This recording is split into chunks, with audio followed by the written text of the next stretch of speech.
Because The lowest. yes, The the lowest. lowest paid form of sex work. I believe marriage is the lowest paid form of sex work within the dynamic of cis hetero marriage between man and woman. How so? The reason why I say that is because when we look at the origins of marriage and we observe this ongoing, growing trend of the trad wife becoming this thing that we're seeing everywhere, there's this idea that the woman is there to serve and to be the homekeeper. And the idealized arrangement is that the man makes the money, he financially takes care of the home, and you get love and acceptance and the title of wife in return. Hey guys, welcome to Little Black Book 91. You already know what it is, baby. Little Black Book, you know what time it is. Listen, we're talking to you guys about this thing. I came across this video the other day. Shout out to Paul and obviously Chidera, who's also going by the name of Slumflower. And she put across this video, a video a couple months ago, and this is an interview that she did after. And I think it's a really great conversation, right? Because I think what she expressed, I actually agree to some degree, right? That she says marriage is a low-level sex work, right? In some aspects of some people's marriages, they are literally low-level sex work, okay? Right? But the fact of the matter is the statement is definitive across the board. And rather than her saying that I've witnessed or seen some marriages that are actually no better than low-level sex work, she didn't. She went for the shock factor because she was trying to, one, I guess, engage an audience, number one. But number two, also, I think it explains where her heart is. She is hurt. Just like when I tell you guys about me going to Egypt and, you know, sleeping with women and doing all that kind of stuff, it comes from a place of pain and unresolved trauma that you've not dealt with. Now, a lot of people go to therapy. Now, she says she's been to therapy for the last 6 years. I'm going to play more clips so you can see what I'm talking about, right? That she went to therapy for 6 years. But I'm also starting to realize as well that a lot of people go to therapy and they still ain't in a better place, because in reality, the therapy a lot of times is reaffirming, but it isn't pushing you to dive deeper where you can actually really be expansive and really get into grips with what your actual pain is. You know, when I coach clients, I tell them, listen, I'm not here to be your friend, and I'm not here to take your money. I want you to understand you've got to do the work. Like if I'm going to coach you, you're not going to sit here and become the same person in the first session as you are in the third session. By the second session, you should see, whoa, there's some changes. Because we need to go straight to the root and start uprooting some of those things that are incorrect. I'm not about to say, oh, does it feel nice? Does it feel good? I'm not here to do that for you. I'm here to coach you. And I think sometimes that's what therapy can do. It can be very, very nice. Like, oh, you know, how do you feel? And which is good. But we also need to tackle, okay, what needs to be done to change this particular behavior? Now, I say that all to say, her comment about marriage, low-level sex work, it gave me somebody who's been traumatized. There ain't no way you would have this image of marriage if you've not witnessed some form of traumatic aspects of marriage or heterosexual relationships. And so we're going to dive deeper into this video. Make sure you guys like, share, subscribe, click on that bell button for notification of the uploads. You really know what it is, baby. Little Black Book, you know what time it is. You know what time it is. And so I want to go towards the end, because this part was so interesting, right? So interesting, because I want you to understand that for me personally, Slumflower Chidera, she is somebody who is invested in power. Okay, she is somebody who was powerless as a child and is invested in power as an adult, and is seeking for roles in relationships and in dynamics to feel more powerful, so she never feels disarmed and dispowerful ever again, from my personal perspective, right, of what I hear from her. So we're going to go all the way back to the beginning.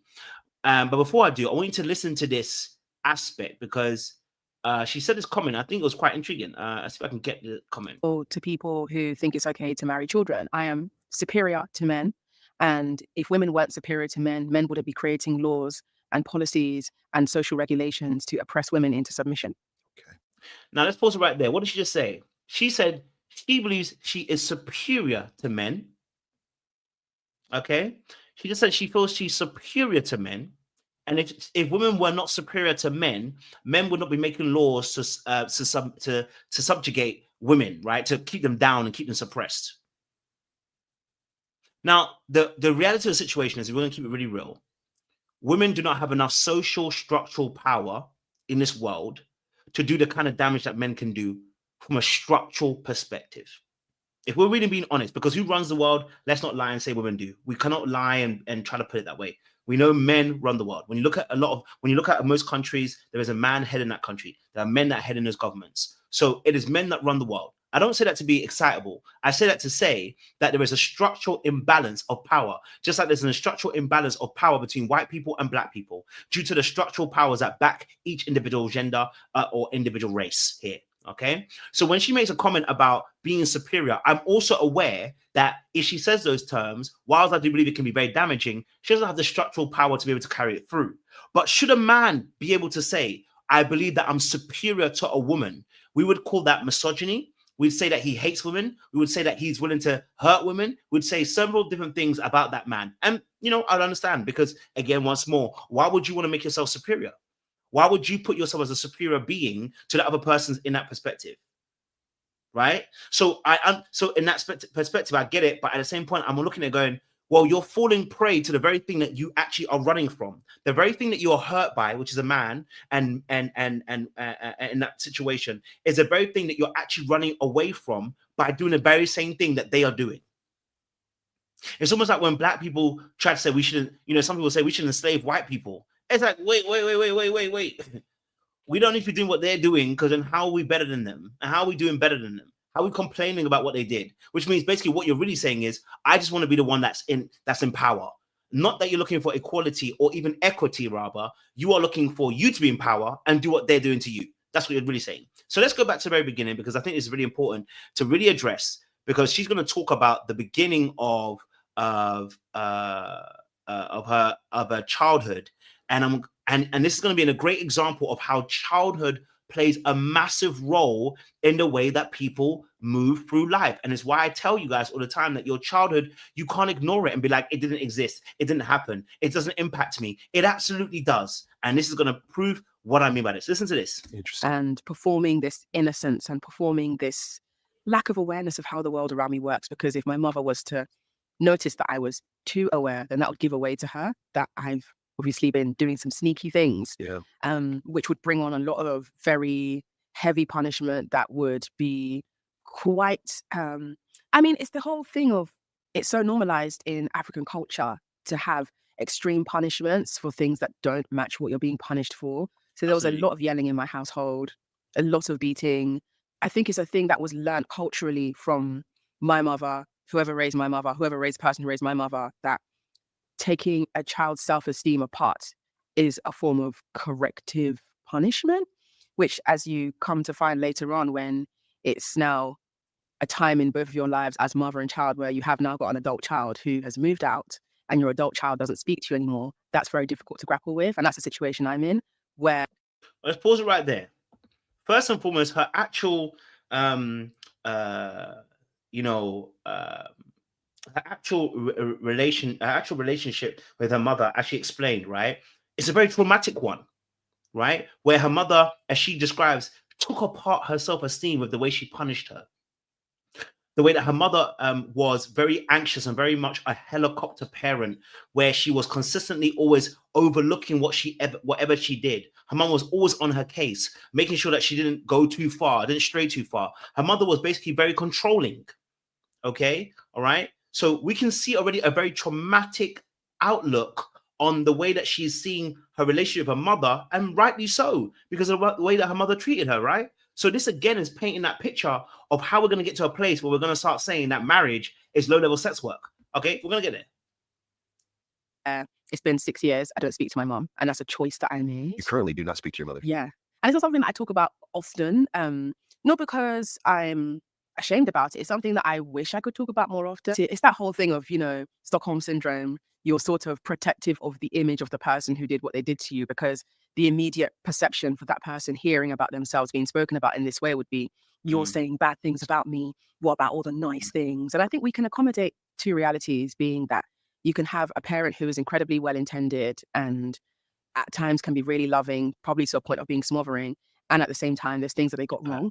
And it's also about what they're doing in the current time to recognize where they went wrong. And unfortunately, my mom is not yet in a stage where she's prepared to recognize where she went wrong. So for me, as the adult child in the situation, I've had to step away. I've had many conversations with people where they've been.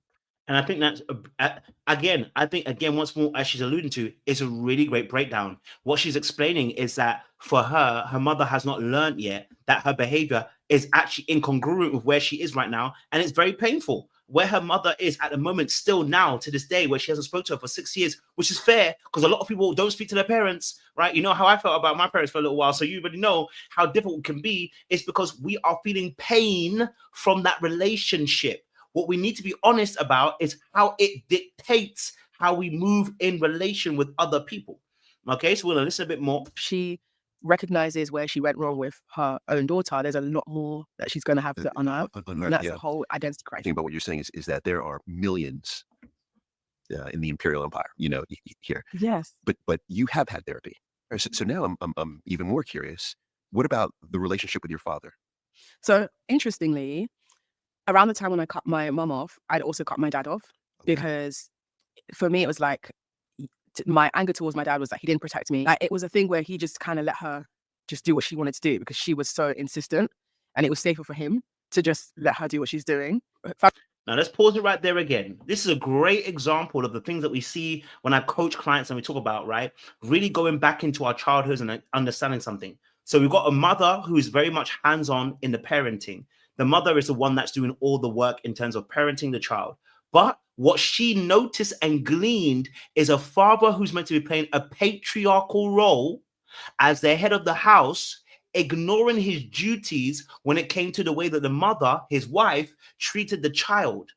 And because of that, there is going to be some level of disdain, anger, frustration, powerlessness. There's going to be a feeling of guilt, embarrassment. There's going to be a feeling of rage that you weren't protected as a child from the parent who is meant to be the patriarchal head. This makes a lot of sense, right? We're seeing where the turmoil in the marriage that she witnessed from a heterosexual perspective is not making sense. So we're starting to see how this comment of marriage or low-level sex work is coming into play. Family members who are related to me through my dad, like his sisters, would like get involved and be like, "Dad really wants to speak to you. We really understand why you're upset. Can we arrange a conversation? Can we help mediate?" And I was like, "No, I'm not ready. I don't want to talk to him."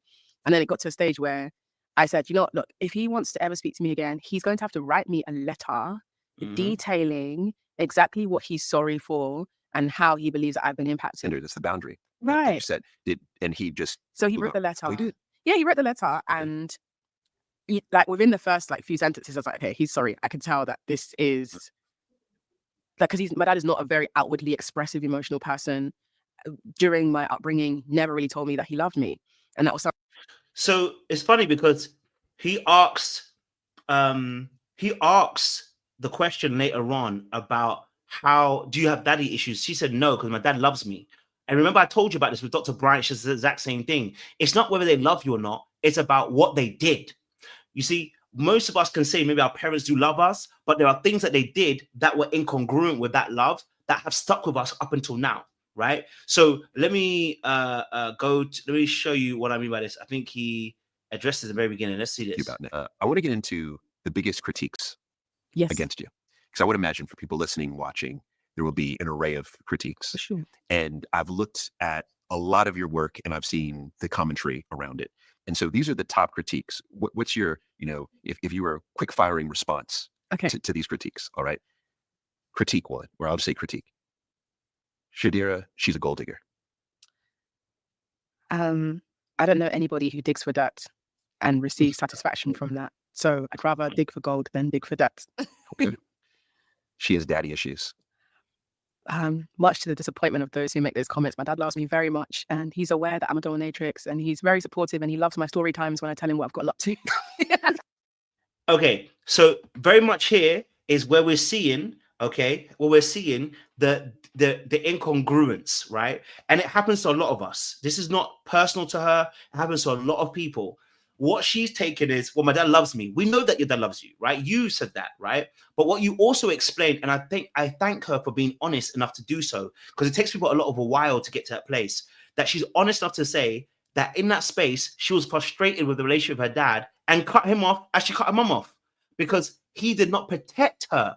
So Here's the job of a father in a household. Here's the job of a husband in a household, is that in patriarchal kind of, Western society kind of, way of setups, right? The man is supposed to provide the safety. And I'm going to say this very carefully because I don't, actually I'll say it straight. The man as a masculine head is supposed to provide the safety and the guardrails for the relationship, for the children and the wife.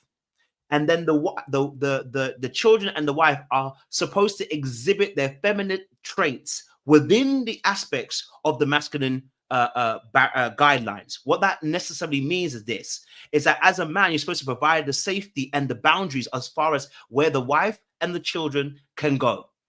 And your guidelines let them know, like, hey, this is not safe to go past here. As we take the Lion King example, everything the light touches, that's us, bro. Anything else, that ain't us.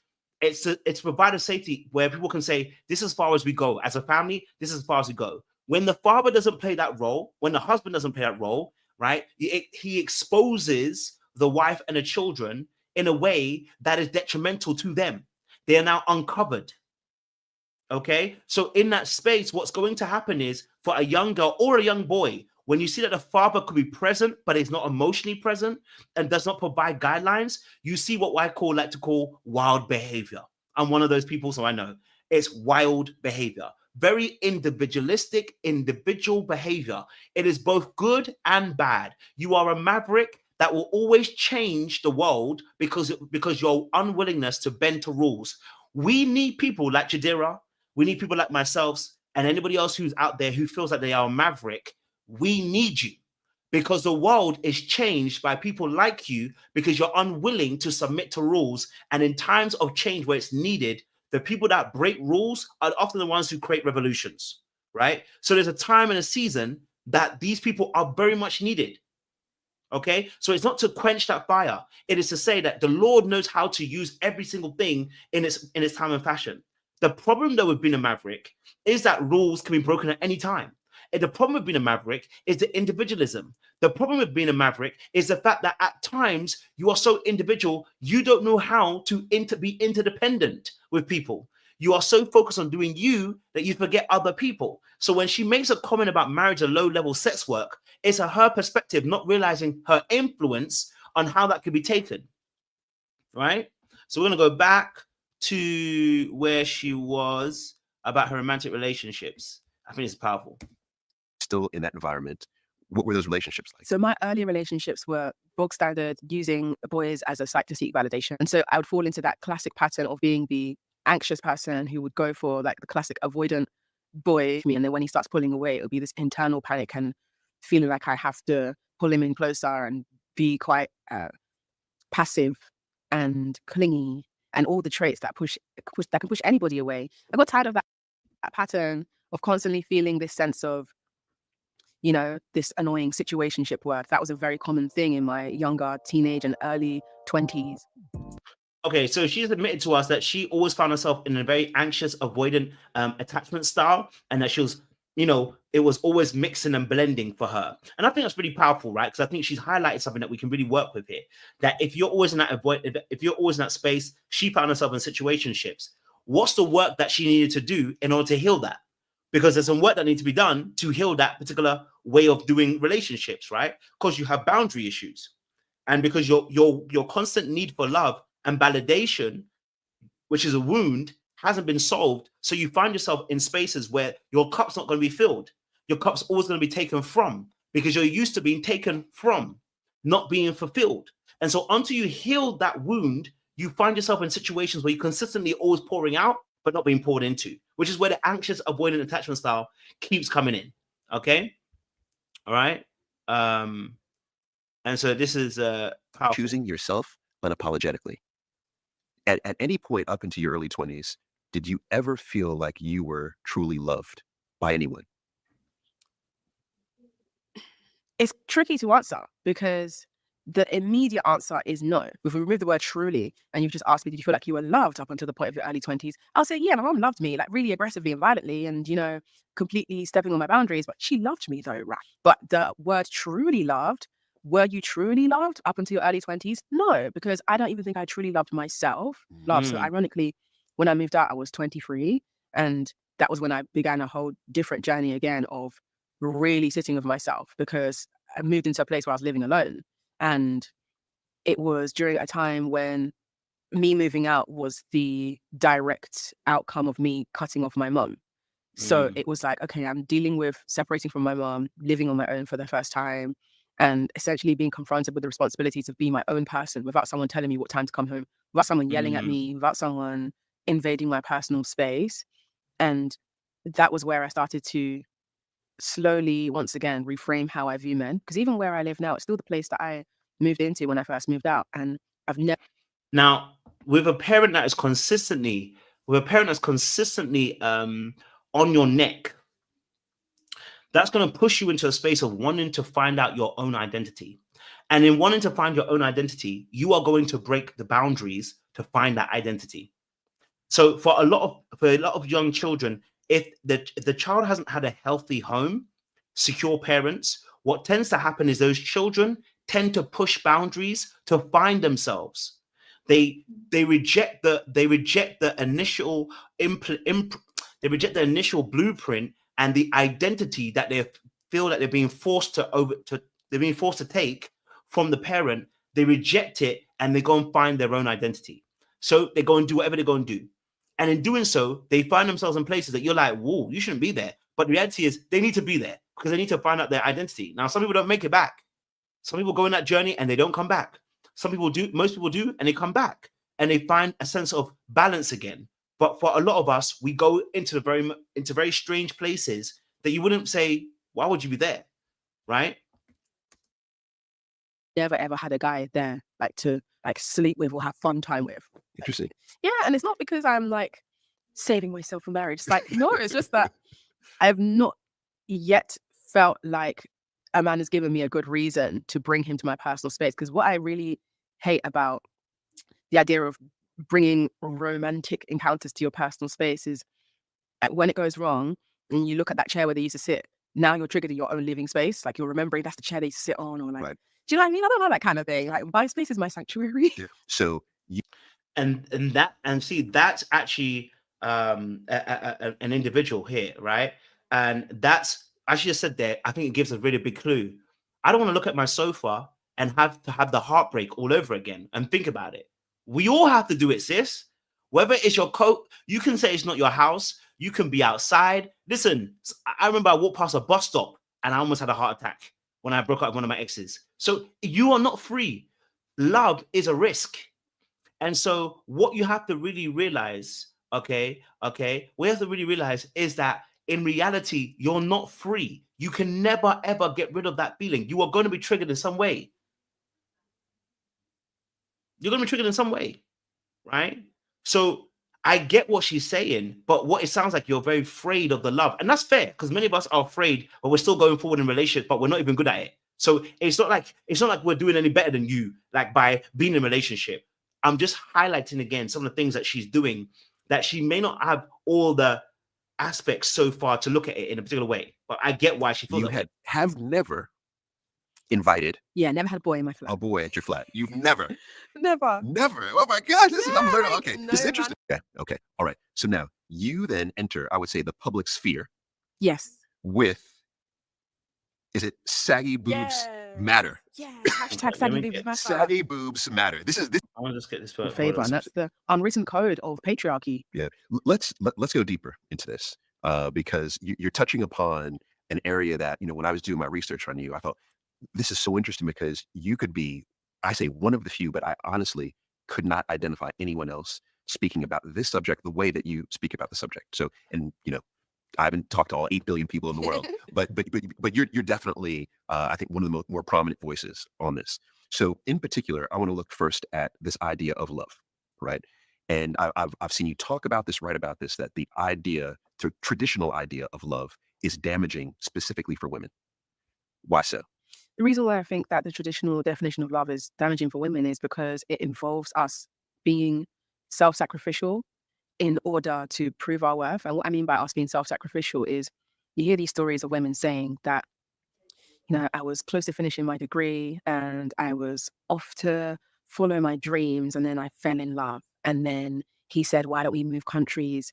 Because he's starting a new job on another continent. And I wanted to choose love. So I left my dreams behind in my country of origin and I moved to go stay with him so that I could help him to follow his dreams and I could be the good wife. And ends up becoming that, you stay in that for years and you're quietly resentful as a woman because the marriage wasn't really worth you upping and leaving your life for. And now you stopped your dreams to fulfill someone else's and you're not even being appreciated. And it ends up being 9 times out of 10 that man is cheated anyway. And now you just feel really stupid and you feel like all that time has gone to waste and there's nothing you can do about it because you can't get that time back. That's something I see very commonly. Some people might argue like, oh, she talks about men too much, she talks about love too much. This is so repetitive. But the reality is women have lost their lives in pursuit of men. Women. Okay, before she goes to the part where women have lost their lives, she's absolutely right. Women have lost their lives. But can we just go back to the point she just made, right? She gave an example of women being in marriages where they gave up their dream to be in that marriage. She's absolutely right. There are loads of women who have done that. I'm not going to fight you on that. Sis, I ain't going to fight you on that. There is a lot. But there's also a lot of people that have actually been in a very healthy marriage. The problem with that is you don't get to talk to them. I don't get to talk to them all the time. The problem is oftentimes the problem is visibility. See, I will say this. People that are happy shut their mouths. This is the biggest issue we have in this generation. People that are happy do not invite you and me into their home. This is the problem we have. People that are actually doing it right are not talking like you and me. Look, when I get married, I will not talk much about, inviting you guys into my marriage. I may take the lessons that I've understood from it, but I'm not inviting you into my marriage. What I see from a healthy marriage and a one that's successful is you shut up. You don't talk. The people that are talking are often hurt, men and women, and they come out and have the loudest voices.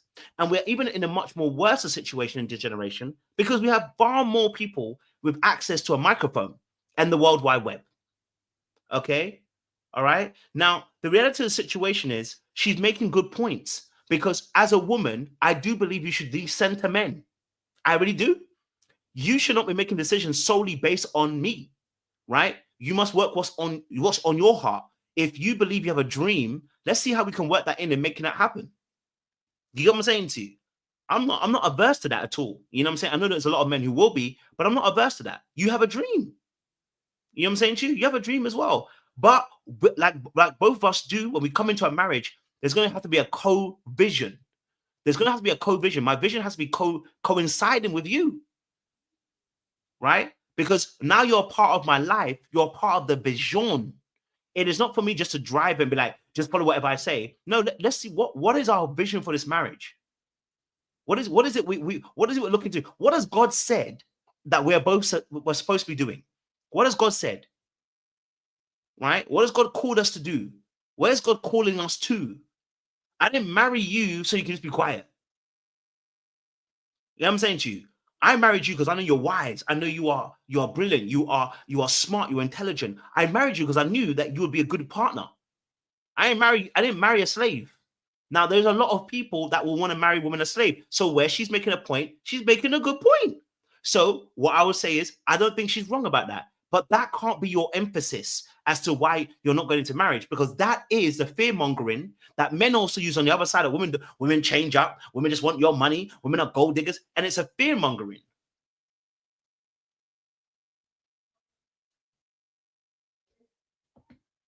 Have given up. And she forgets also that she comes from a very toxic background. So the way she looks at relationships is based upon that. Their futures in pursuit of love. And I think we all need to really sit down and ask ourselves as individuals, like, what does love actually mean for me? And what in my life resembles that? Does the man I've chosen resemble the love that I want and deserve? So that begs the question, what does love mean to you? So to me, love is unconditional acceptance. And at the same time, love is also an action. I want to feel taken care of by him. I want to feel prioritized and considered without me taking over his life. So I think you can prioritize things you love without them taking over your life. And when I expand further on wanting to be taken care of, my expectations of a man who loves me, granted that we're in the dynamic of a relationship that I've chosen to be in with him, he'll be financially taking care of me. And this is the part of the conversation where a lot of people sort of like wince and they're like, oh, I don't like that. It's uncomfortable because I think especially when it comes to feminism coming into the conversation, when we discuss money, and men, it's a very touchy area. And that's because when we talk about receiving financial support from men, especially under the umbrella of love, there's this idea that if a man financially supports you, then he automatically has ownership over you, and that you are infantilized and disempowered, because according to modern feminism, you need to be independent and you need to be the girl boss so close to the sun that you pay his bills because you are so empowered. And I think that there's a middle area where that Venn diagram meets, where you can be independent and still receive support. So my version of feminism, my version of independence is save my money and spend his. Yes, because I'm more economically empowered if I have more of my own money, use his bricks to build my empire. Okay. All right. So listen to what she actually said.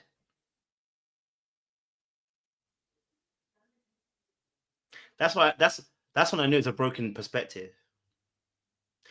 Listen to what she actually said. I'm going to use his money to build my empire. Sis, you see, the very people that you don't like, you're becoming a user. The very men you spoke about that treat their wives like they are just a possession or anything like that is the very same space that you're seeing love and how it should be. Transactional. You are the same person you don't like. You see, when you don't heal the very thing you dislike, you become it.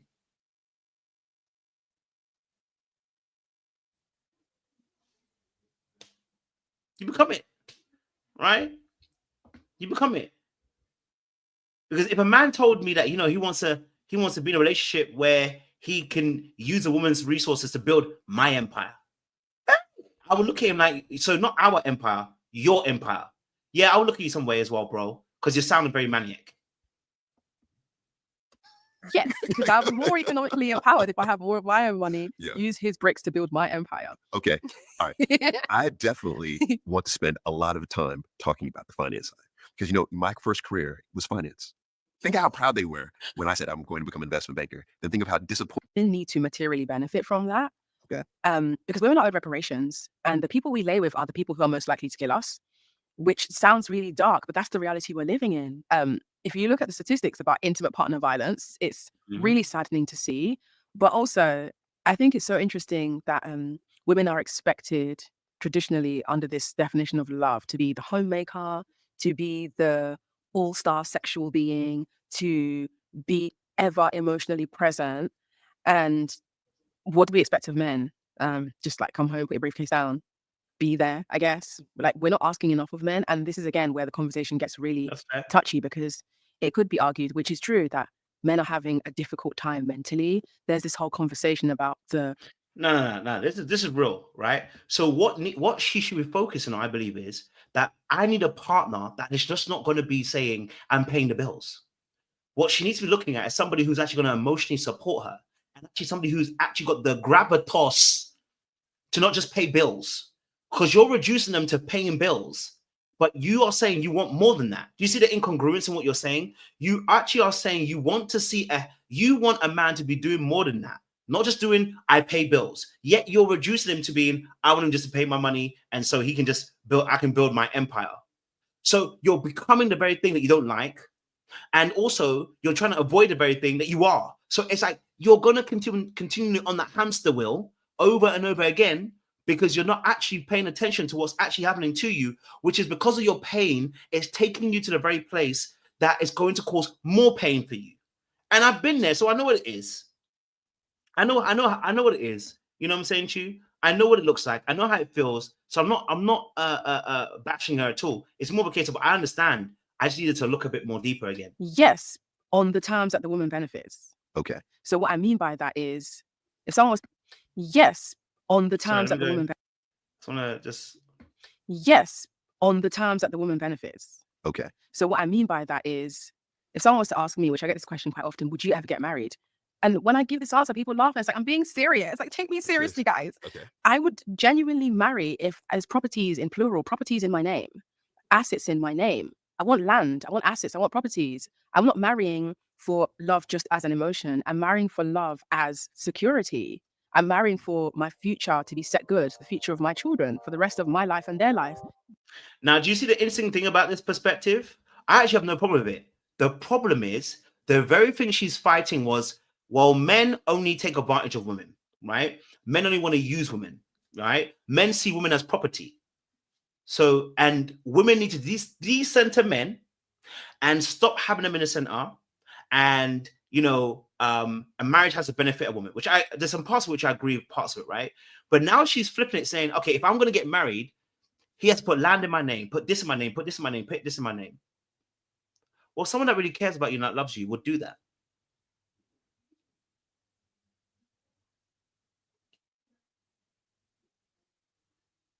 If someone really cares about you, why would I not want to put your name on a deed? Why would I not want you to have resources? Why would I not put things in your name?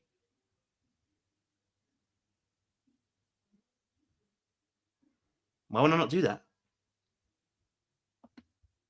You know what I'm saying? Why would I not do that? Imagine marriage as not just a promise of affection, but as a collaborative investment in a shared future.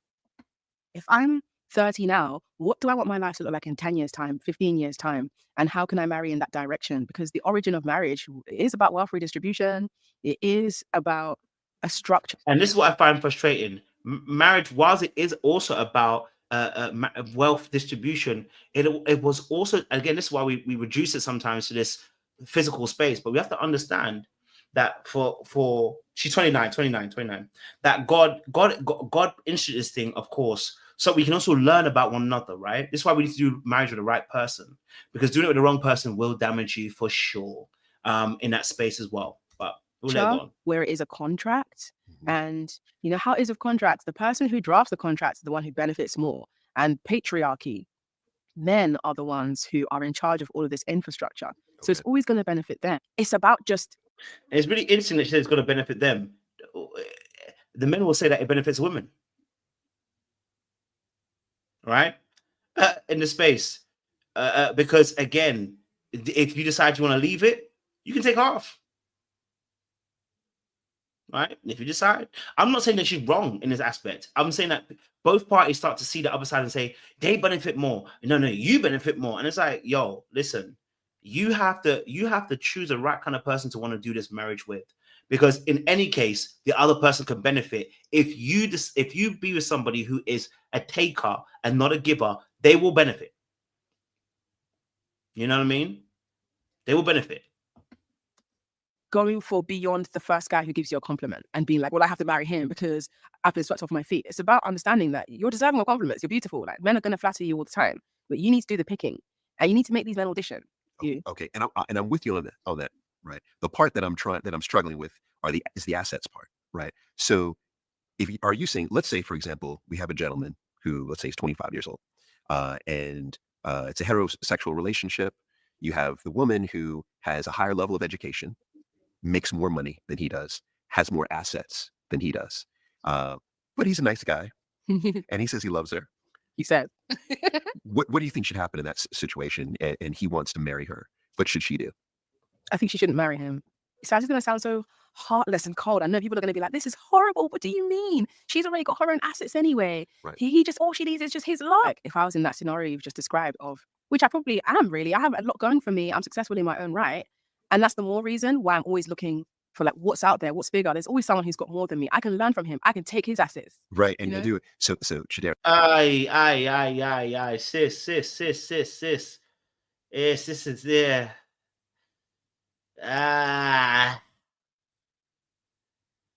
Sis, it's not looking good. It's not looking good. Okay, it's not looking good. Now, there will always be a man that will be a sucker. Just like there are women who are suckers, okay? There will always be a man who's a sucker that will listen to what you said and marry you, okay? There are many men like that. But just like there are many women that will marry just because they want to get married, okay? It doesn't mean you have to get married. Now, this whole term of, you know what, I want to take his assets, sis, now you see, sis, now you see where your mindset is at. It's not in a good place. You're in a place of robbing people legally.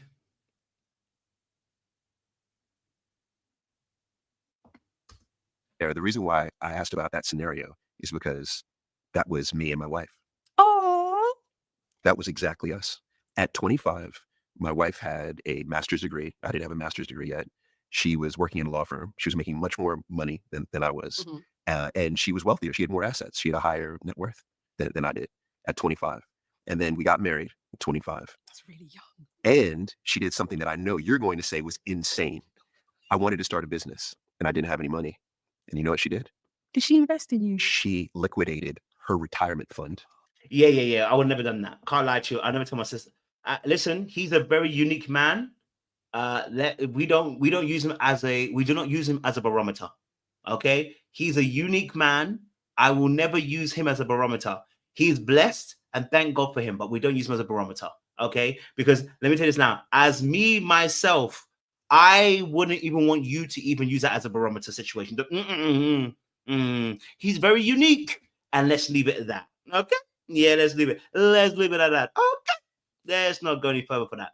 Really annoyed about it because the lowest. Yes. The lowest paid form of sex work. I believe marriage is the lowest paid form of sex work within the dynamic of cis hetero marriage between man and woman. How so? The reason why I say that is because when we look at the origins of marriage and we observe this ongoing, growing trend of the trad wife becoming this thing that we're seeing everywhere, there's this idea that the woman is there to serve and to be the homekeeper, and the idealized arrangement is that the man makes the money, he financially takes care of the home, and you get love and acceptance and the title of wife in return. And now when we look at marriages just more commonly within our local sphere, outside of the sensationalized trad wife content, what we're seeing a lot is many unhappily married people, specifically women. I receive a lot of messages from women who tell me that in their marriage, they essentially have to, it's not that they have to, but they feel like they have to perform sexual favors for their husband in order for things to be done.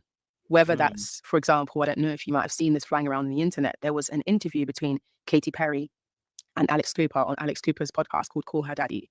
And Katy Perry was saying that within her marriage to Orlando Bloom, if he closes the cupboards and, you know, cleans the dishes, and he's going to get his dick sucked as essentially a reward for closing the cupboard, washing the plates, just being a tidy human being. So we see a bartering system in place here. No, that's a bad example. She's absolutely right. There are marriages like that. That's a bad example. She shouldn't have used that example. She should have used another example, because if someone decides that they want to bless you because they open the cupboards, that's on them. That's how they feel about it. But the example she gave was a bad one. But what she's saying, there is some truth to it. Right, that there are some women that are having to use sex as a bartering to try and get their husband to move. Yes, there are marriages like that. There are a lot of people that are literally having to fight for their life in their marriage. Okay, now again, and so there's some aspects of that which I do understand. I do agree with what she's saying. Right, there are some bad marriages that are literally the woman is fighting for her life in that respect. That example she gave is why I said that. Well, sis, do you really have a good example? Because why did you use that example? You know what I'm saying to you? You know, as well. And you're right, absolutely, Aisha. There's a lot of it is negotiation. You know what I mean? And my thing is also as well that, you know, I wouldn't call it, I wouldn't even call it that way. It's like, I've always said this, as a man, you want more sex. What's going to make her want to have more sex with you, bro? Make her life easier.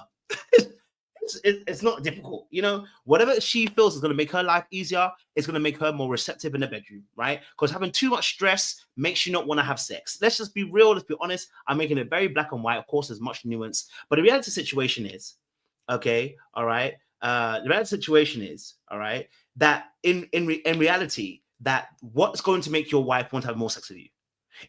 If I know that when she comes back from work, that I clean the house, it's going to cause her to relax and be more receptive to sex.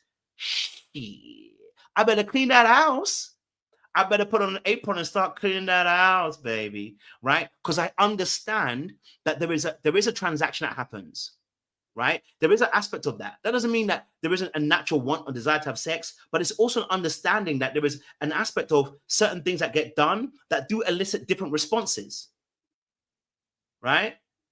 So I don't want to put that down to being, you know, you're in a sex work marriage.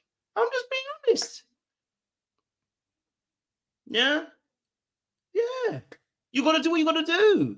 Shoot, if she says that she's tired all the time because the kids are running her into the ground, what do you think I'm going to do? listen, kids, you're in bed by 8. Hey. For the next week, hey, daddy gotta get some. Okay, so I ain't gonna play with you. Kids gonna be in there by 8. I'm gonna take, you know what I'm saying to you? Like we do these things. Okay, we all negotiate, right? We all negotiate. Okay, it's just that it's unfortunate. It's that kind of simplicity. Look, do you not think that women have? I don't want to say manipulation. I like to call it seduction. Okay, now I'm sure there's a lot of people that will not do this. Okay, so not saying everybody does this, but you know, you're in the middle of doing a particular action, and a girl says, so says a little something to you. You're more likely to respond with yes. After you've had sex, you're more likely to respond with yes after that, or a good cooked meal. You're more likely to respond to that. Why? It's just the way that men and women are. So I you know what I'm saying to you, like it is a part of what we do as human beings. We play these roles, and it's a natural part of life, of relationships that we do. Where outside of Katy Perry, because Katy Perry's statement is representative of what a lot of women are doing in their marriages, where you do that thing he likes and then you get a particular need met. Now, a lot of people found issue with what I said because, well, first and foremost, your needs should be being met on a regular basis anyway. Needs should be met anyway outside of that. I may do extra chores because I want extra money. Okay. You do extra hours at work because it's on top of your actual salary. You understand what I'm saying to you? Yeah. When you put the extra hours in, it's to get extra. It should be happening already. You know what I mean? I shouldn't be doing that just to get some sex. You know what I'm saying to you? Like, it's to get the extra out of situation. Because there's this idea that the sex worker versus the married woman are in completely different worlds, where hierarchically speaking, the married woman is at the top of the hierarchy because she's married, she's been chosen, she's done the thing, she's got the ring. But the sex worker is positioned towards the bottom of the power structure because of how society views women who engage with men for financial benefit and the shaming surrounding that. And so the whole pushback towards me referring to marriage as sex work was rooted in this place for married women saying, how dare you liken me to a sex worker? I am not a sex worker. When in reality, as long as you're choosing to partner with men, there is an element of using your sexuality to get what you want. And within sex work exists on a spectrum. So there are more physical forms of sex work, which we would probably call full service sex work, which involves sleeping with someone. And now pause it here. If every time you need your needs to be met, you have to use sex as a way of getting them met, then we have a problem. Yes. If every time you need your needs to be met, the only way they can be met is if you have sex with your partner, yeah, we've got a problem, right? We've got a problem. That's a very deep aspect of a marriage, right? But like I said, again, clarifying the statements is really important. It's really important. You know what I'm saying to you? So again, I'm not saying she's all the way wrong. I want her to clarify certain statements.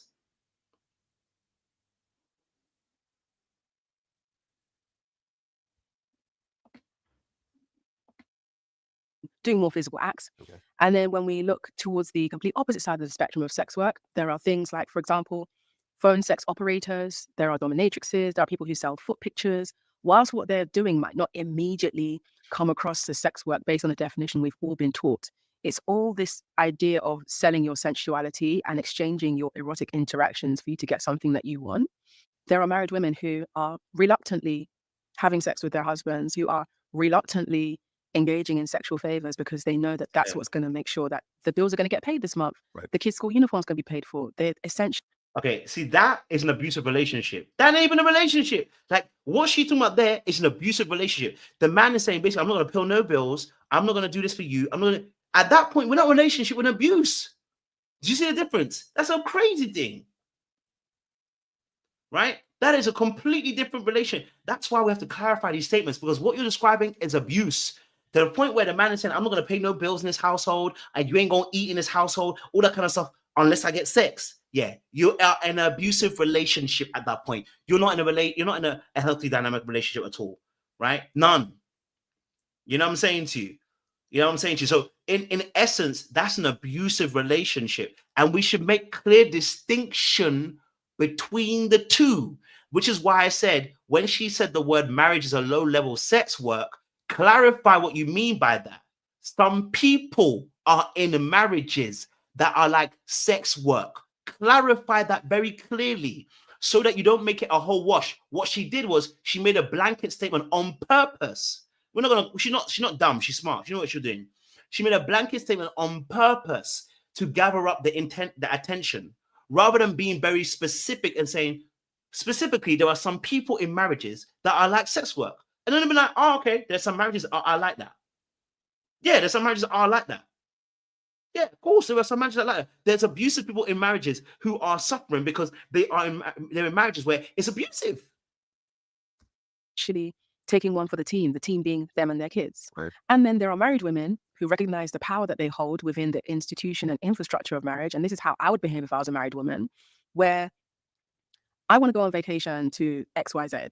So I'm not going to have sex with him for a while. And when I know that I want to ask him or pose the idea of this thing that I really want us to do, I know that if I bring a tit out, he's likely to say yes. Or if I engage sexually with him, if I have sex with him, if I do the thing he likes, we're getting closer to the thing that I want to do. So I'm using my sexuality to my benefit because I can.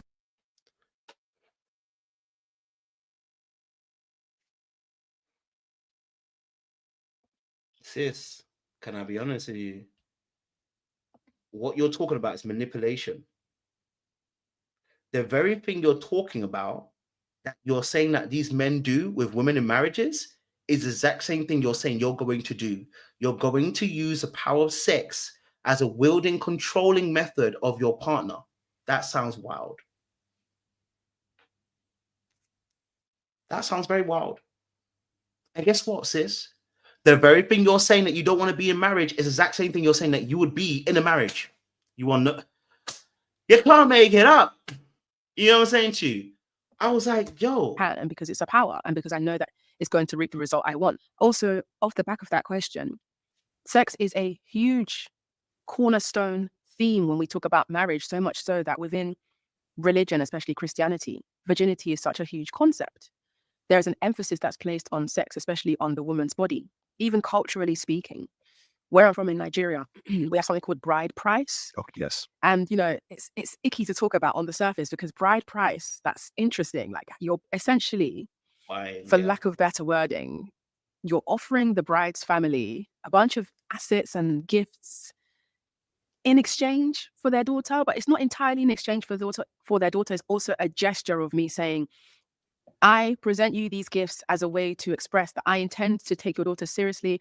I intend to treat her well. Please receive these gifts as a gesture of my intention of seriousness, and also partially as a way to kind of compensate for the resources of human labor they're about to lose by losing their daughter. It's a thankless job most of the time. For a lot of women, they're enslaved and they're unhappy. And that sounds really extreme to say. No, see, that's not extreme. See, that part is actually not extreme, which is why I'm saying to you that she needs to pick specifically what part she needs to address. Okay? She needs to pick specifically what part she needs to address. So that she makes it very, very clear. Because actually, there were some parts of what she's saying that I actually agree with and I stand with her. Right? So there are some women that are in marriages that are like slavery. Absolutely. And so what we need to be doing is letting people know this isn't a marriage. At that point, you're not in a marriage, you're in slavery. And educating those people. Yes, absolutely. We don't want women in those kind of relationships at all. Right? But then to join the slave trader and say that I'm better than you. To join the manipulator and say that I'm better than you. To say that men are nasty work, but then do the exact same thing they're doing. My good sis. My good sis. Come on. Come on, sis. Come on. Come on now. Okay, come on. Now listen to what she's involved in. You don't need to have sex with men. And I know that you mentioned in the past, you've said that you are asexual. Yes, I'll describe myself as gray asexual. Okay. Okay, I'm with you. If you could explain what gray asexual is for everyone. So within my definition of gray asexual, I will first explain what asexual is because a lot of people are more familiar with that term. And I think there's a lot of preconceptions. Asexual essentially describes a person who doesn't feel romantic or sexual attraction towards other people. They're just not somebody who is necessarily driven by their sexual urges or feels inclined to act on them. And at the same time, they still crave closeness with other people. They still are in community with others. They're capable of loving, and they navigate intimacy differently. So it might be that for some asexual people, they feel closeness to their partner when they're holding hands, or maybe like a really tight hug, but they just don't feel sexually inclined. It doesn't mean that they're broken or mentally ill.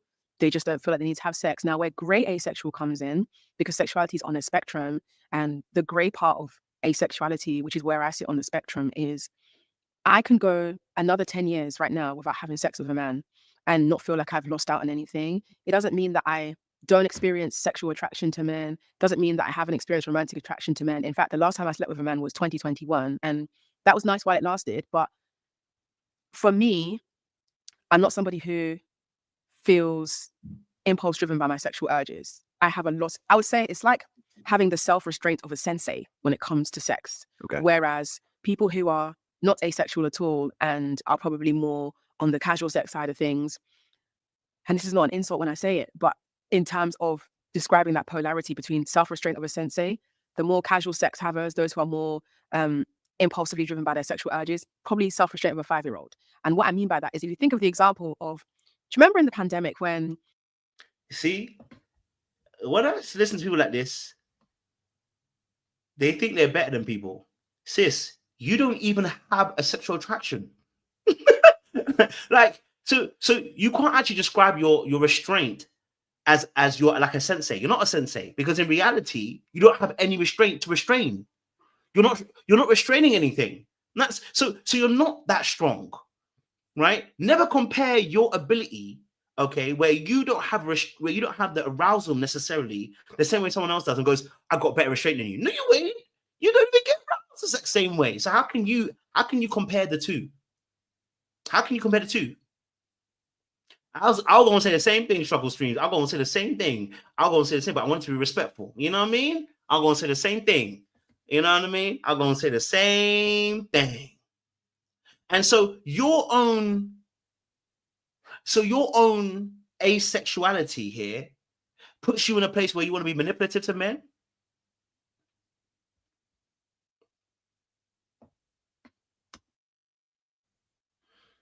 Parents would put their phone, like they'll place their phone somewhere and they'll bring their toddler or their young child into the room and they'll say, I'm going to leave the room and I'm going to leave this bag of sweets here. Don't touch the sweets, okay? They come back, the sweets are going to open and eat them because the child hasn't got any self-restraint. Now, I liken that to the people, especially women, who they come across a guy they're attracted to and they immediately feel the need to have sex with that guy. Just, I can't control it. I just really like him. Yes. I'm the complete opposite, where you can leave that bag of sweets in the room and you come back and I didn't even touch the bag. Like, I don't want to be pissed off at 8 a.m. because you haven't messaged me. Yeah. You know, and I think that becomes a thing after you started sleeping with someone. We talk about expectations of people, and there's some people that would argue you shouldn't and you should. We all develop expectations of people once you slept with them. If that expectation is a good morning text, right, or if the expectation is there's some attachment. There is some attachment. Yeah. Which is fair. She's absolutely right. There is some form of attachment in that space when you like someone. So that's fair. We're not mad at that. So, but sis, it sounds like you're afraid.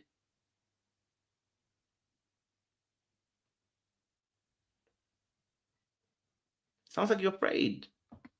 Here is it's pushed me into more research around what is a dominatrix, etc. But I always ignorantly associated being a dominatrix with sex or BDSM with sex. Yeah. But you haven't had sex. Now, this is very interesting because remember she said, obviously, marriage is low-level sex work. Where is sis now? I want you to listen very carefully and break it down where we are, because now she's about to explain what she does, and it's going to tie in everything we just heard in what she does. Listen, 4 years, right? So and so, if you can explain, well, what is BDSM? What is being a dominatrix? What does that mean? So BDSM is all about exploring power dynamics between yourself and consenting partners. Consent is the overarching keyword in all of this. Everything is entirely consensual, and it's about exploring kink in a way that feels safe. So what a lot of people will commonly associate with BDSM is like latex and whips and maybe even Catwoman, because she is like the more culturally familiar idea of a dominant woman with her whip and her leather and the way that she pounces on men and makes them do what she says. Can I say, this is truthful, this is what I always pictured. I pictured latex. Yeah. I pictured a woman with a whip, Catwoman. Yeah. A man with like a but like the nozzle on all fours. That's the case a lot of the time. Like he's eating dog food. He's eating dog food. He's being whipped while he's eating dog food. Okay. So his penis is quite literally locked. So listen to what she's doing. If it's what we do, it's almost like dog food. He's eating dog food. He's being whipped while he's eating dog food. And then there's sex. And then like that's how I've always, but this is not the case. So what's interesting, especially with sex coming into the conversation of dominatrix, is we don't have sex with the men. If it's what we do, it's almost like, how do I phrase it? So there's such a thing as one of the components of dominating a man is something called chastity. Okay. Which is, there's a thing called a chastity cage. And it's a little like apparatus. And the man can wear it on his penis and it's locked. So the woman holds the key. Okay. So his penis is quite literally locked. So there's only so many things you can do with your penis if it's locked, which is very few things. I mean, occasionally he's allowed to unlock it with the woman's consent to just like clean himself, but it has to be locked. And that's for a duration of time that's agreed upon by him and the mistress. And what happens is if she decides to have sex with him, when you think about like a man being aroused, but his penis is locked. Right. The arousal can't manifest physically. He can't physically have a hard on because his dick is locked. But mentally, there is so much going on for him. Like it's like a very heightened form of edging, almost. Edging. Yes, yeah, so edging as in like when you're having sex with someone in a non-BDSM context. Like let's talk about it in a vanilla way briefly. If you're edging someone, it's normally the idea of like when the person's close to having an orgasm, you stop so that the sex can last longer.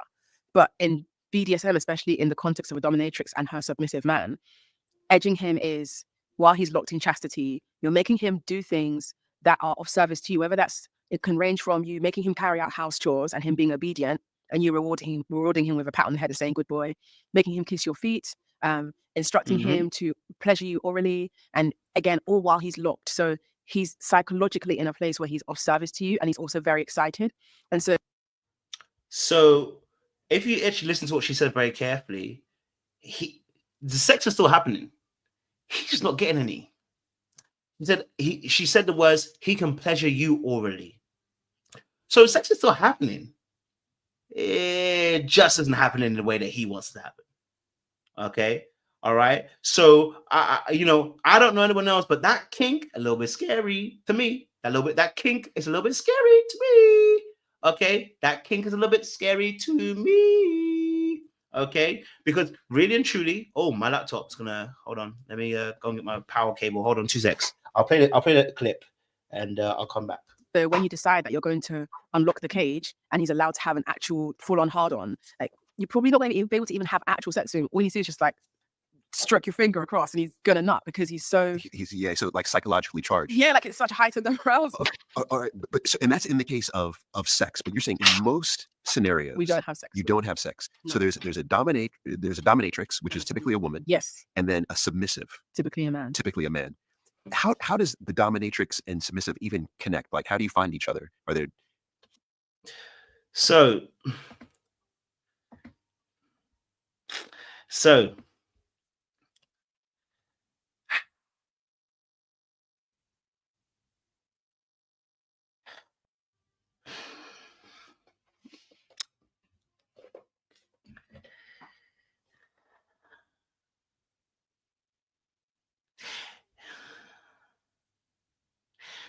like I said, when you're powerless in your relationship, in your childhood, it can exhibit itself in many different ways. Okay, where power, okay, all right, where you want to exhibit power. Now, these men who want to be dominated and submitted to, hey, they got their own kinks. I think they need to work out some of the things that they're thinking. To be honest with you, okay. So I think there's some things that they need to work out. And so there are some things that need to be worked out within their own space. But this is, in essence, this is still sex work. And this is understand. And I'm not saying she didn't say it's not sex work, but in essence, she's found herself in sex work in a place where she finds herself dominating a man. Right? And finding herself in a place of power. So what I said up from the beginning was the reason why she made that statement about marriage and low-level sex work, she didn't realize that she's speaking from a place of brokenness. And what she saw was what she experienced was a place of disempowerment. So she has found her way of being empowered, but she's sounding just like some of these men that have very toxic traits, that when they dominate a woman, they're like, you know what, like women are beneath men, and women are not as smart as men, and etc. etc. And that misogyny that men usually kind of present, right? And as somebody said, yes, she's exploiting their brokenness, right? Now, of course, there's a market for it. So I'm not saying she's not doing anything illegal, but she must also understand that she is exploiting these men's brokenness. She knows that they're broken. Yeah. If a woman was out here doing the very thing, let me just keep quiet. You know what I mean? Parties, apps. So there are such a thing as play parties, which are party. Okay, so I would like to serve you £100. £100. Okay, and you are Goddess Gina. Goddess Gina. Yeah. Hold on. Podcast isn't necessarily a dominatrix podcast. The way I talk about men has an undertone of a dominant woman. Okay. So they know how, just like how I was like making the example of if you're on a train and you twirl your feet and the guy's looking, you could tell you're submissive. Men can also identify a dominant woman without her saying anything. Okay. Just by her demeanor. So they know this, and then they reach out to you, or they're at the play party. So in order just to communicate with you, what do they do? Do they have to fill out a form? What are they doing? So if it's online, for example, if they meet me on Twitter, because I have a Twitter account for my dominatrix persona, if they meet me on Twitter, they have to pay a £100 tribute fee as an introduction fee for them to have the permission to introduce themselves to me. And that tribute fee doesn't grant them anything. They're not entitled to my time. It's just a gesture of them honoring the opportunity to say hello to me. This is who I am, Goddess, and I find you beautiful, and I would like to serve you £100. £100. Okay. And you are Goddess Gina. Goddess Gina. Yes. Okay. So and you created that. Created that. Yes. So this is a persona, but this is you as well. It's me as well. Okay. All right. So you're Goddess Gina to them. They reach out. They pay a tribute fee, £100. Then they're able to send you a message. They will send me a message. Okay. And they talk about how beautiful they find me and how powerful they find me. And for some of these men, it doesn't even get to a place where we discuss them wanting to maybe like have a session in a dungeon. So a session is where you are in an environment. It could be a dungeon. It could be maybe it's a hotel, but largely for the most part, it's a dungeon because that's where all the equipment and the tools are. Okay. You go to a dungeon together and you can have a session where you carry out the kinks, whether it's flogging or foot worship or... So basically what Paul was saying in the very beginning. Yeah, there's going to be some whipping and some hitting. Making them kneel down and face the wall and you ignore them. There are men who pay you to just ignore them. And those men, let's be very honest. There is some that let's be honest. Can we be honest? There's certain things, listen, there's certain kinks. If that's you, innit? But we have to be very real, yeah? That some of these things,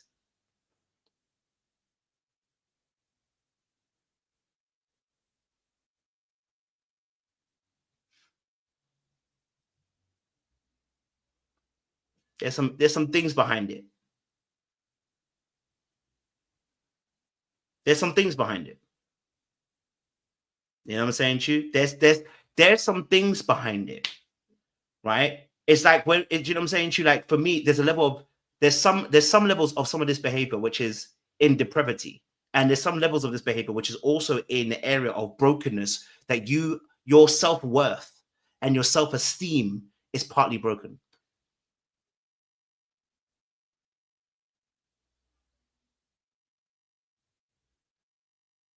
Do you know what I'm saying to you?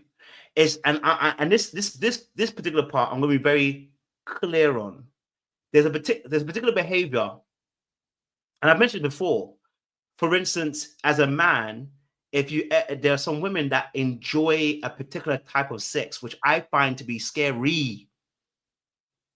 Okay, see, and I'm not talking about a particular position. I'm talking about the style of sex that happens. There's a particular role play that some people like, which I find very scary, right? And that particular role play, that person, it's actually a form of brokenness that they don't realize that they're willing to enjoy. You know what I'm saying to you? We like edgy stuff. Don't get it twisted. There's some dangerous stuff we like to play with, but there are certain role plays that should never be played with because in reality, it is from a place of brokenness and depravity. I'm talking about the R word. When people play that game and they want that kind of sex with somebody, I go, there's brokenness there. There should never be a thing like you want to have sex like that.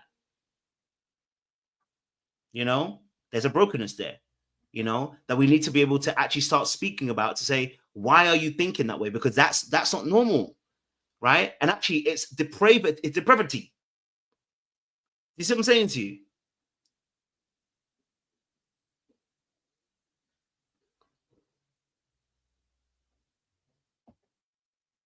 Yeah, AO said it. Consensual, non-consensual. That's the one. And so anybody playing that game, you got to be very. When I see it, I'm like, no. There's some brokenness there. You shouldn't be playing that kind of game. And so with me, what I find is that I attract a lot of men who want to be financially dominated. Okay. So financial domination is another strand of femdom, where men enjoy being told what to do with their money by women they find powerful. And so it requires a lot of creativity on the woman's part to navigate financial domination, because if you tell a man, give me £500 now, yeah, I mean, he probably will do it if he's already like in that space of the kink and he wants to. But if you create a framework or like a task that surrounds him giving you the £500, now we're in the play of it. This is where it becomes fun for both people. So recently, there was a guy who I made him write an essay about how amazing I am. And I charged him £100 to submit the essay to me. But there was also a £250 penalty fee if he submitted the essay late. And then for the second draft, with all the updated amendments, he still submitted that late for one other reason, charged him the penalty, and he also had to pay the submission fee. So before you know it, I've made like £600-700 off this essay. And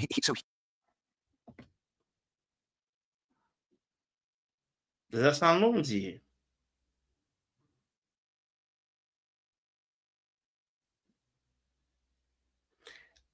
Yo, that is a point that's the point I was actually trying to allude to. That if you notice that she talks about how men are using sex and it's so bad, and it's right, men use sex incorrectly, but she's now doing the very same thing. Okay, yes, it's a corporation, so we can't hold her accountable because her corporation is not what is the one that's doing it.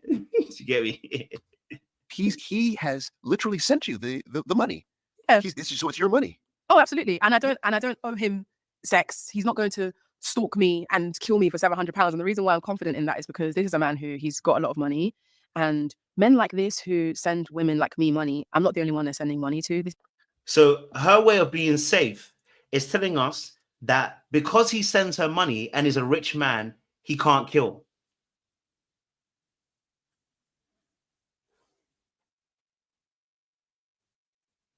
Now, listen, hey, you may be a little bit safer, but you're saying a man is a man. You're saying a man is a man.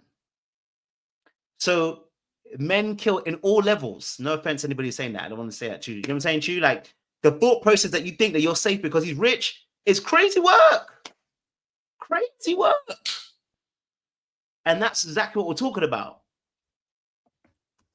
This is a kink of theirs. So it just so happens that I have his letter to me due to long-established discriminatory social biases, right? And I mean, this is a full letter. He continues, imagining being of service to his owner is an obsessive routine for any submissive.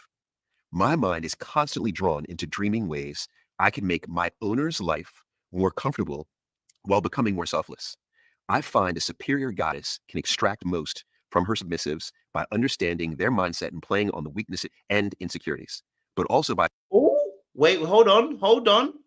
Listen to what you just said. Listen to the letter.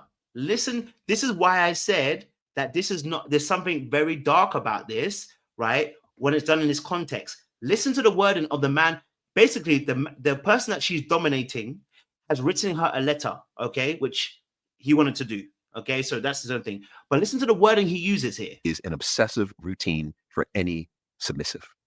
My mind is constantly drawn into dreaming ways I can make my owner's life more comfortable while becoming more selfless.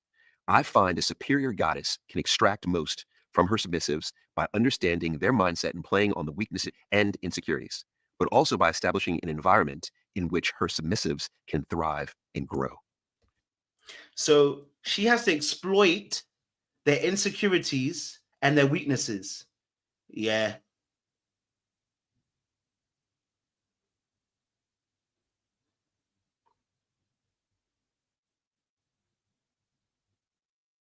Yeah. Now, listen, obsession for any man or woman is never a good game. When somebody is obsessed, never a good game to play with anybody.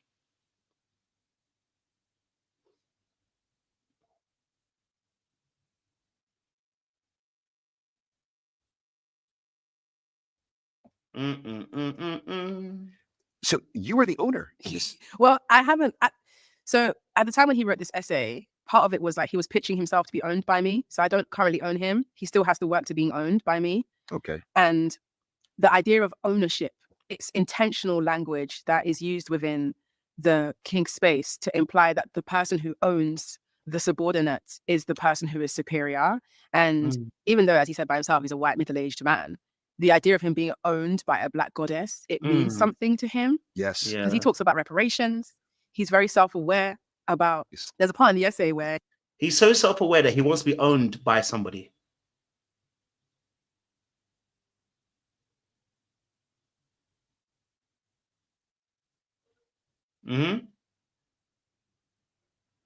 Yeah.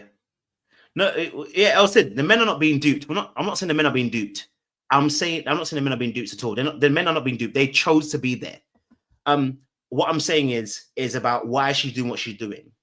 And so in this space, she's the word ownership. The very thing that patriarchy also talks about. You don't like patriarchy because men tend to try and own their wives, which I don't agree with. I don't own my wife. I will never own my wife. She's her own individual person. Am I responsible for her? Yes. Do I own her? No.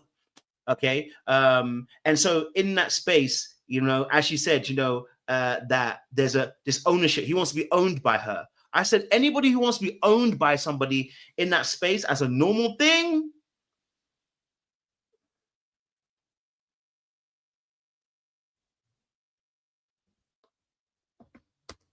he mentions that if he was to have the chance to even serve me in person, that he would make sure that he arranges a spa day for me beforehand and that I am chauffeured to the location of where he's going to serve me, that it would be such an honor for him to be able to just be used by me.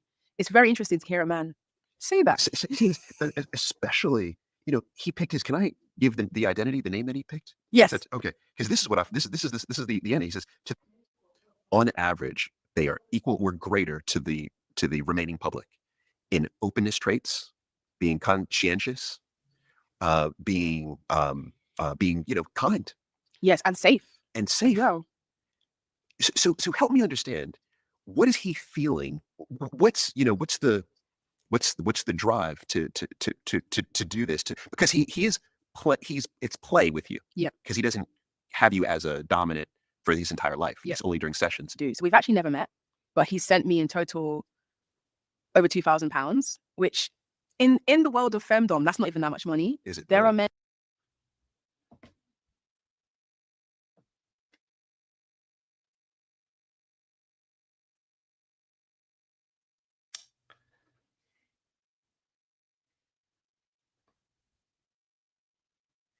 I'm gonna leave it there. I think that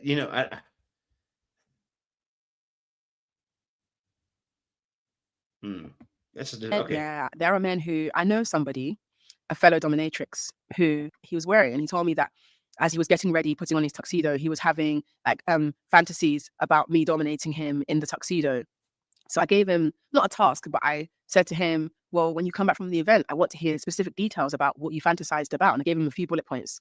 And I think what happened was that the event happened till late in the night and he got home and he was really tired and he never replied to me. And I said to him, well, for ignoring me, you owe me £300 for that. And in the past, like when I've given him that kind of penalty, he's paid it. Okay. But this time he didn't pay it. He didn't say no, but he didn't pay it. And in the past, he's done something like this and I've blocked him before. So I blocked him for that because this is part of our dynamic. I blocked him. And the only way he can reach me is via Revolut.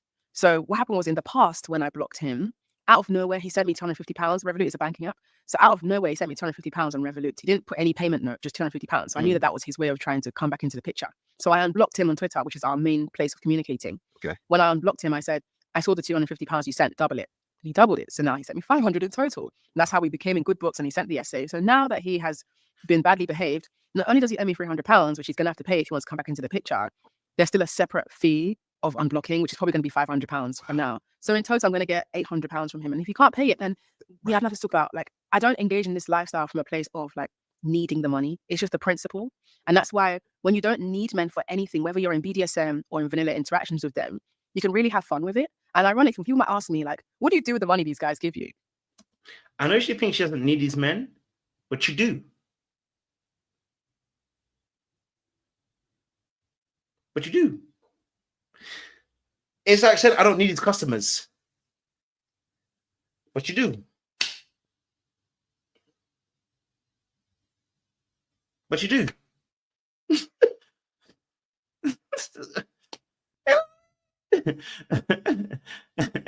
Yeah, precisely the point I said. It's not even about the money per se. It is about the fact that she has an ego. She has an ego that wants to be fed. You know what I'm saying to you? So she has to be fed in a particular way. So she still needs them in some aspect. Yeah, you don't need them to sleep with them. Yeah, you're still centering men in that space, right? You're still centering those men in that space. What she also doesn't realize is, what she doesn't always also realize is that there is when you get used to a lot of money coming in very quickly, there's an addiction that can come from that too. That you get used to a certain lifestyle, and it can be very hard to break away from that lifestyle. So, you know, you know, again, she's still young, so maybe she doesn't really realize it. You know.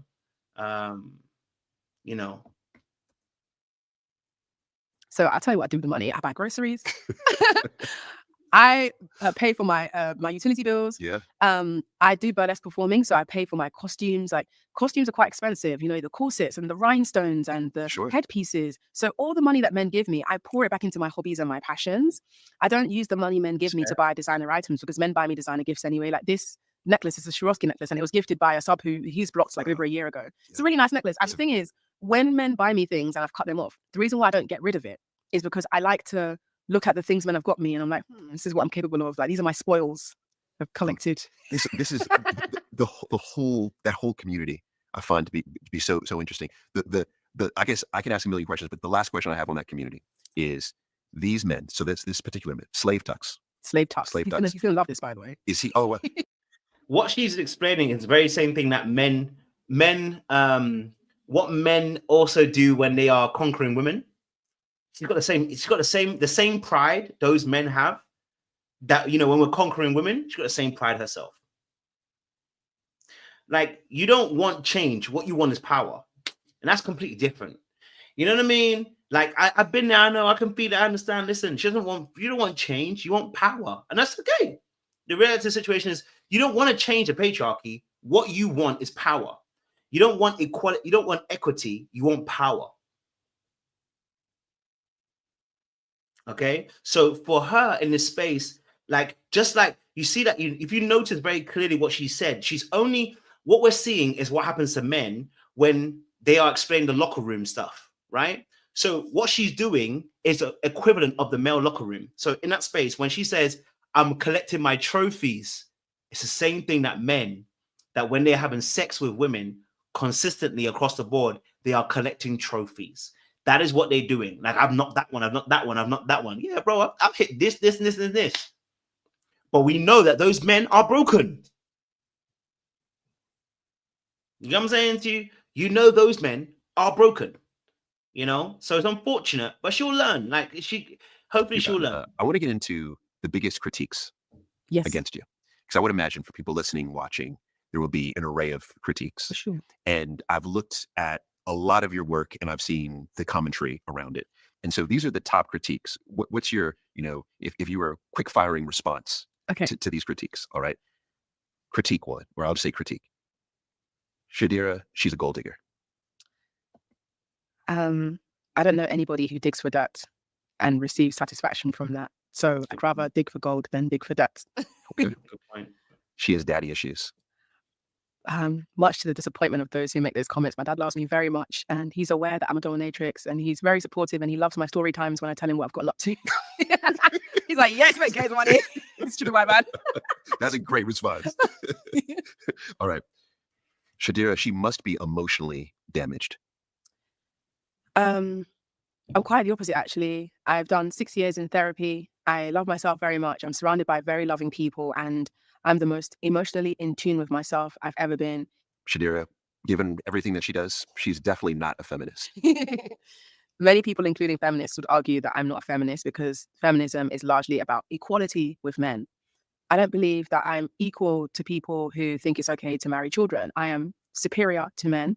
And if women weren't superior to men, men wouldn't be creating laws and policies and social regulations to oppress women into submission. Okay.